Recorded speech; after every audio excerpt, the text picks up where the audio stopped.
Welcome to the Tilted Halo. This is a new podcast, and it's for anybody who's a woman in ministry. You might be a pastor like myself, a bishop, a priest, a rabbi, music minister, elder, children's minister, whatever your title is. You're absolutely in the right place, especially if you're someone who loves your ministry and you're doing it well and you're feeling pressure to sometimes be perfect, and deep down inside, you know you're not. And how in the world to deal with that? And men, you're absolutely welcome here too, because this is about ministry and the same thing can happen to you. So you're all in the right place. Let's get started with the show. Hey, this is Kathleen, Pastor Kathleen, also known as the Tilted Halo. Glad to have you here with me today for another episode of my podcast. And I've been noticing something lately. I suspect you've noticed it too, but maybe not quite in the same way, because I didn't. So I'm thinking maybe you're thinking a little bit like me. And, every newscast, I don't care if it's on radio, TV, podcast, social media, but anytime there is a newscast or something like that, it's always starts out with what? The breaking news, the top story. And that top story is usually one of a couple of kinds. It's about politics, or it's a natural disaster, or it's some human-made disaster. And no matter what it is, there's always this negative tint or angle to it. So even if it's about politics and the station that's airing it is really in favor of whatever that political move has been, they always talk about how the other side of it, or the negatives of it, or how the people who are opposed to it. And so it becomes a story of something that's negative. And there's just so much negativity around. You talk to your family when, if you have kids and they come home from school, what do you ask them? How was school today? What do they usually tell you first thing? The students, the teacher, the incident that was not so fun, not the best thing in the world. If you're someone who commutes to work or have a spouse or partner who commutes to work and you ask, how was your day? What do they say? They talk to you about the things that didn't go so well during the day, the things that were frustrating about their own work, the traffic, if they're commuting by motor vehicle, how the traffic was bad, all the construction, the drivers that were cutting you off and didn't let you in, or they talk about the commute on the subway or commuter car and the crowds and the people who were nasty to each other. Excuse me, whatever that may be. That's the kind of thing we usually hear first when we ask somebody what things are like and how their day has been. And, or it's just kind of like, well, nothing special, just the same old type of thing. Blah. Might be stress. It might be tiredness. It might be kind of depressed. It might be that you hear things from someone who is just really not happy. But it turns out that most of that stuff is just basically negative things. And then we come on a day for worship, or to have a meeting or some sort of fellowship in a faith community. And people bring all of that negative stuff with them. Not surprising, really, but it comes with them. And then what happens to the gatherings? Well, if you're at a meeting, it starts out with the problems that are going on, the things that need to be fixed, what's not working, the kind of things that aren't getting done.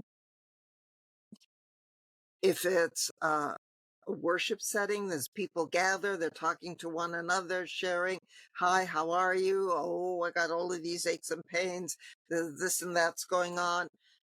It's the same sort of thing. And it's not that we shouldn't care about that. We really do need to care about what's going on in people's lives, including all the problems. But if that's all that there is, and if we come in kind of dragging their feet and, oh, it's Sunday morning. Yeah, wonderful. Hi, how are you? With this expression like, yeah, how are you? You know, like they're sorry they even got out of bed or just barely made it out of bed in the morning, or that there was maybe an argument on the way there, something that they're not looking forward to during the day. They'd rather be home doing something else, you know, stressed about getting dinner ready or something else that's happening in the day. All of this negativity of stuff is coming with our members as we gather together in the worship space, as we gather together for meetings, for scripture study, for devotions, youth meetings, whatever it may be. All of that negative stuff is coming in, and it's having an effect. It's having an effect on what happens in our worship and in our meetings and in those kinds of things that are part of our faith communities. There are more arguments at meetings. There are more things where people are just plain stressed out in their meetings. Um, there's discord among members. They bring in the political differences, and that becomes a topic. And so there's arguments or discord about that. And, yes, my candidate is doing this or that. And yeah, I'm happy about it, but can you believe the opposition is saying such and such? It all comes into the worship space. And when that happens, people start looking at, well, here's the budget for the congregation, for our faith community. And we have these things that are called benevolence in there. Things are getting a little tight, so maybe we shouldn't spend that money. And besides which, there's things about that organization or even the higher level of the denomination that you're part of or whatever group you're part of. Maybe there's some programs or some aspects of it that people don't feel really great about. They maybe have some questions about, maybe don't even really understand. So why should we give money to that? Let's keep it all here. Keep it for us. And so those cuts happen to the budget. And then there's the other thing that's going on that most faith groups are experiencing, and that is that attendance is just going downhill. Not only attendance, but active membership. It's not just one Sunday, it's every Sunday or worship day, whatever that day is for you. And attendance is just kind of waning. Those who come ready to fight. Fist might be up. They come ready to give it to them. But yet we are called to be people of God's love and grace. And all of this changes the mood and the temperament in our faith communities. So what do we do? How do we begin to find some ways to alter that, to bring something different into the space? And really, there are some surprisingly easy ways to do that. And I'm picking up a book here that I've just finished reading.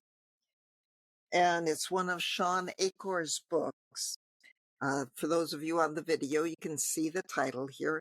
It's called Beyond Happiness, 5 Hidden Keys to Achieving Success, Spreading Happiness, and Sustaining Positive Change. And Sean Acor's name is S-H-A-W-N, and then the last name is A-C-H-O-R. So that's how you spell his name. And one of the things he talks about is something that's so simple, so exceedingly simple. And yet we sometimes find it so hard to do or think, well, that's not really important. He starts by talking, well, about something that's contagious in a good way. We all know that yawns are contagious. If you yawn or you're with somebody who's yawning, pretty soon you're yawning or others around you are yawning. But the same thing is true with all of that negative stuff we bring in. If someone has a less than happy expression on their face, well, very soon, probably a lot of other people are not going to be looking quite so happy. And if somebody comes in griping about what's wrong in their workplace or wrong with the government or wrong with traffic, pretty soon everybody's chiming in, yeah, I know about this and I know about that. And it becomes a gripe session.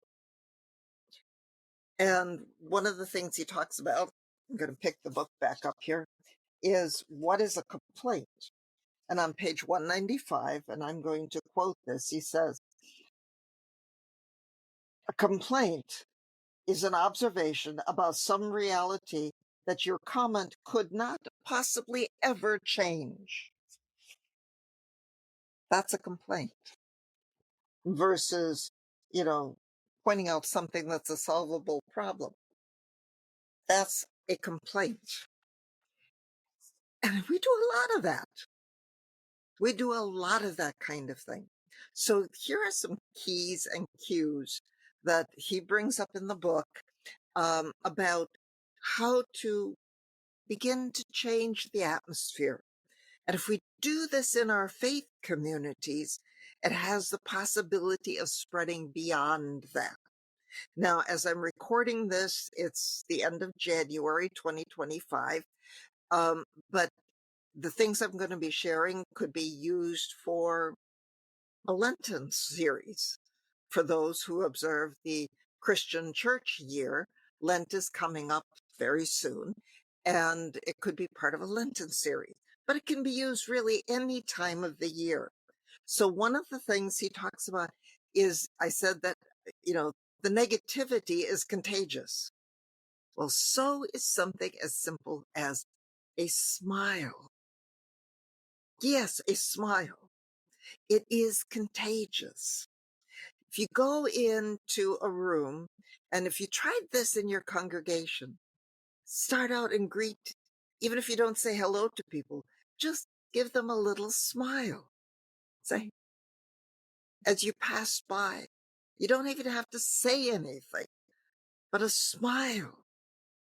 It immediately changes the mood, your mood inside, as well as reflecting something different and better for other people. And you know why these things are so contagious? It's something in our brains, literally in every one of our brains. We have something called mirror neurons. Mirror like the thing you look at in the bathroom to see how you look in the morning.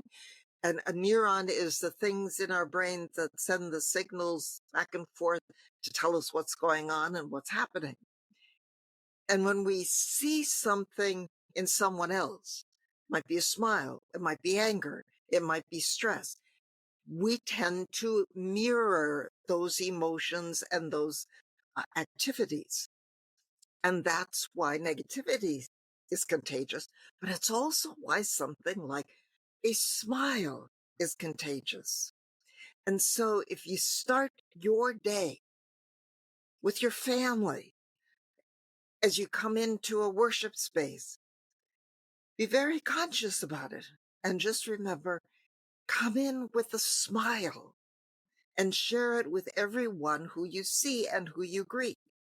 In fact, there's a company that has adopted this as part of, actually, there's several companies by now, but it started with a company called the Ritz-Carlton.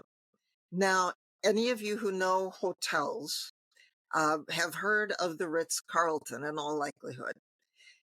Ritz-Carlton is seen as kind of the upper echelons, the luxury brand of hotels, at least one of them. And they adopted a policy, I don't know exactly when, but called the 10-5 way. And it works like this. Every one of their employees is trained so that if they pass within 10 feet of someone, can be another employee, but especially if it's a guest, they just smile at the person.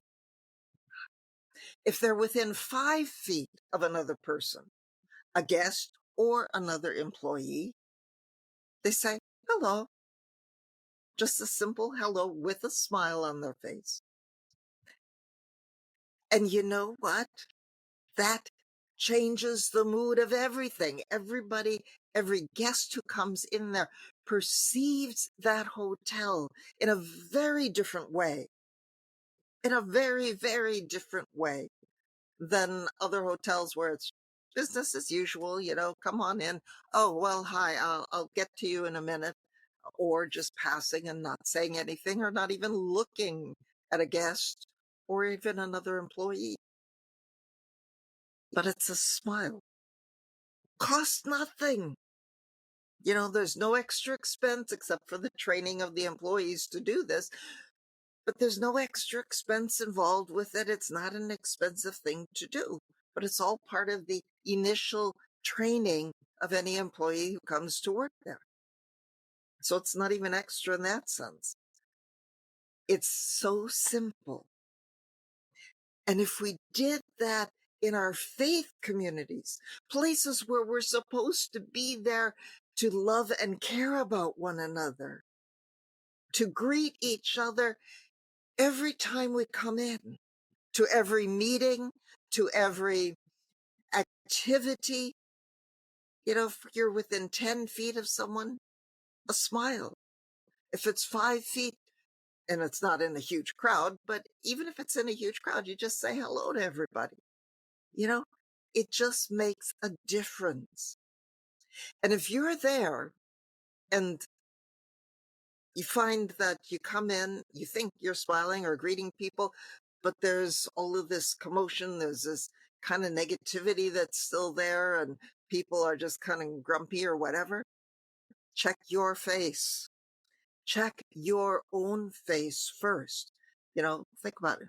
Are you really smiling? Are the words you're saying of hello, are they like, oh, hello? You know, kind of a grumpy hello? Is it really a hello? Glad to see you kind of hello?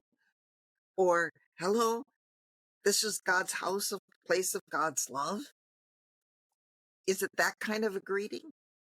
Check to see how you are doing it before you decide about how somebody else is experiencing things or expressing things. So that's a very simple way to start to change the mood, the temperament, the reality within your faith community. You could do something as simple as have 100 days of gratitude, where people within your faith community sign up for it. It has to be voluntary, to express 100 days of gratitude or 100 days of smiling, or a whole Lent for the 6 weeks of Lent of smiling, no complaining, but instead coming in with a gracious attitude and smiling, practicing the 10-5 way. We think of Lent as a time of contemplating how sinful we are. That's typical of the way Lent is often seen.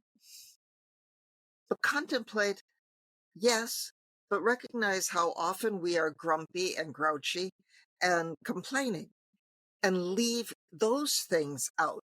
Cut out the complaining, cut out the grumpy, and instead add the smiles, add the gratitude. Start a gratitude journal, and every single day write down 3 things, at least 3 things unique for that day that you're grateful for. Better yet, at least 10. But start with 3. Yes, sometimes it takes a while to think of what those 3 might be, but it could be that after a few days of rain, the sun is shining. Or it could be after a long period without rain that you have some rain. You know, all of those things can be reasons to be grateful. It can be, if you're a student, the assignment that a teacher did not give you, or that they gave you extra time in which to do it. They explained something you hadn't understood before. You know, it can be all kinds of different things.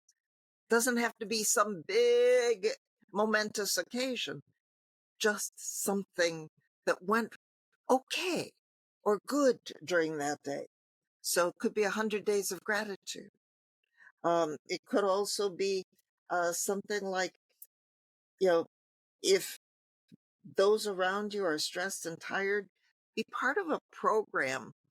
You could do something, even if it's not during Lent, to enlist a small group of volunteers in your congregation, your faith community, who are going to be the smile ambassadors, so to speak.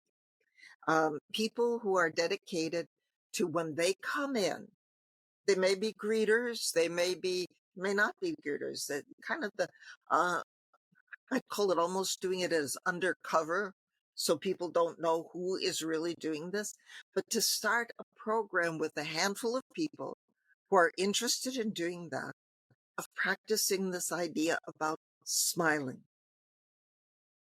greeting people with a smile, with hello, cutting out the complaints. Not that they won't say when there is an issue that needs to be discussed. No, not denying issues, not denying problems, but doing it in a more positive way with that smile. So there's an old song about let a smile be your umbrella.